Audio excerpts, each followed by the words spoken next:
Hello everyone. बच्चे बहुत परेशान हो रहे थे क्योंकि हिंदी का एग्जाम बहुत नज़दीक है। आपके 24 तारीख को हिंदी का एग्जाम होने वाला है और बच्चे इसलिए कंफ्यूज हैं, सर कितना समय हमें कौन से पोर्शन पर देना चाहिए, कितना समय हमें देना चाहिए निबंध करने के लिए, कितना समय हमें देना चाहिए पत्र लिखने के लिए, कितना समय हमें देना चाहिए व्याख्या करने के लिए। सर हम टाइम मैनेजमेंट नहीं कर पा रहे हैं, सर हमें क्वेश्चन हमारा छूट जाता है क्वेश्चन पेपर, सर निबंध तक तो पहुंच ही नहीं पाते, 3 घंटा हो जाता है। सारी समस्याएं बच्चों के साथ आ रही हैं और बच्चे मुझे मैसेज कर रहे हैं। तो मैं आपको बता देता हूं कितना टाइम आपको किस पोर्शन पर देना है और कैसे उसकी प्रैक्टिस करनी है। बेटा अभी से 2-3 दिन क्वेश्चन पेपर लगा लगा के प्रैक्टिस कर लो। उतना ही टाइम दोगे, उतना टाइम पहले से उतना ज़्यादा टाइम आप दे दोगे तो आगे तक जब आप पहुंचोगे निबंध तक तो आपका समय ही नहीं बचेगा। आप देखोगे फिर जल्दी आप निबंध लिखोगे तो फिर मज़ा नहीं आएगा। तो मैं आपको एक टाइम मैनेजमेंट दे देता हूँ, एक टेबल बता देता हूँ, उस हिसाब से बेटा टाइम अपना मैनेज करो और उस हिसाब से अपना प्रैक्टिस क्वेश्चन लगाओ ताकि एग्जाम में कोई पोर्शन आपका छूट ना जाए। क्योंकि वैसे ही बड़ी दिक्कत है, कोई पोर्शन पूरा छूट ही जाएगा तो पूरे नंबर आपके चले जाएंगे, उतने बहुत नुकसान हो जाएगा। तो ऐसा काम मत करो। बच्चे कह रहे हैं सर हम पहुंच ही नहीं पाते वहां तक, तो टाइम खत्म हो जाता है। तो चलिए देखते हैं क्या क्या टाइम आपको देखना है। तो खंड का की अगर मैं बात करूं बेटा, खंड का जो है आपके हिंदी के एग्जाम में आ रहा है। खंड का में क्या आता है भाई, एमसीक्यू आते हैं। एमसीक्यू बोले तो बहुविकल्पीय प्रश्न आते हैं, जो बहुविकल्पीय है ना, बहुविकल्पीय प्रश्न आते हैं। तो उन बहुविकल्पीय प्रश्नों पे आपको 8 से 10 मिनट देना बेटा। 8 से 10 मिनट में वो बहुविकल्पीय प्रश्न आपको कर लेने, क्योंकि उसमें सिर्फ टिक करना है, आपको कुछ होशियारी नहीं करनी। और शुरू के 15 मिनट तो आपको जो मिलेंगे ही ना, शुरू के 15 मिनट जो आपको एक्स्ट्रा मिलते हैं, एक्स्ट्रा जो मिलते हैं उन एक्स्ट्रा मिनट में आपको बेटा पेपर जरूर पढ़ना है। पेपर जो है, पेपर पढ़ना है अच्छे से, ठीक है, बहुत अच्छे से पेपर पढ़ लेना। उन 15 मिनट का यूज इसी में करना कि पेपर को अच्छे से पढ़ लो। और फिर आपको एमसीक्यू यानी कि कोई मैथमेटिक्स नहीं लगानी, आपको बस पढ़ के अगर आपको आता है तो आपको टिक कर देना है। तो 8 से 10 मिनट बहुत सफिशियंट है बेटा 10 क्वेश्चंस के लिए, ठीक है। तो एमसीक्यू आपको 8 से 10 मिनट में कवर कर लेने हैं।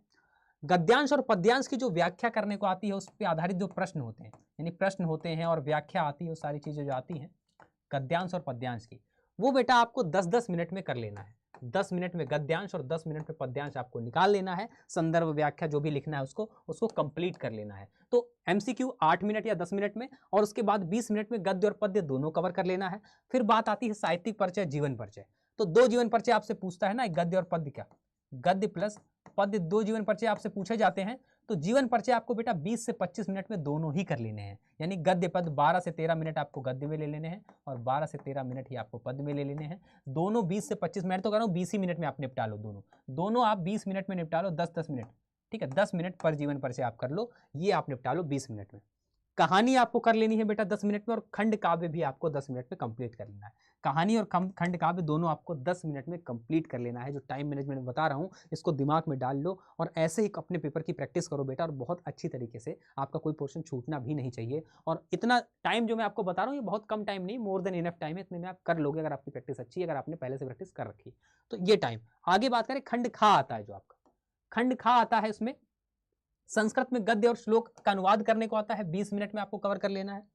व्याकरण का जो पोर्शन है वो भी आपको 20 मिनट में आपको कवर कर लेना है। चाहे आपसे रस पूछ रहा है, चाहे आपसे अलंकार पूछ रहा है, परिभाषा लिखो, उदाहरण दो, ठीक है, छंद परिभाषा उदाहरण जो भी दो, 20 मिनट में आपको ये कवर कर लेना है बेटा, इतना बड़ा पोर्शन नहीं, ठीक है। उसके बाद अपठित गद्यांश आपको 10 मिनट में कर लेना है।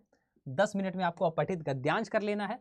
और एक गद्यांश दे रखा होगा, उस पर क्वेश्चंस होंगे, आपको करने होंगे। अपठित गद्यांश पे आपके प्रश्न होंगे, वो प्रश्न आपको 10 मिनट में कर लेने हैं।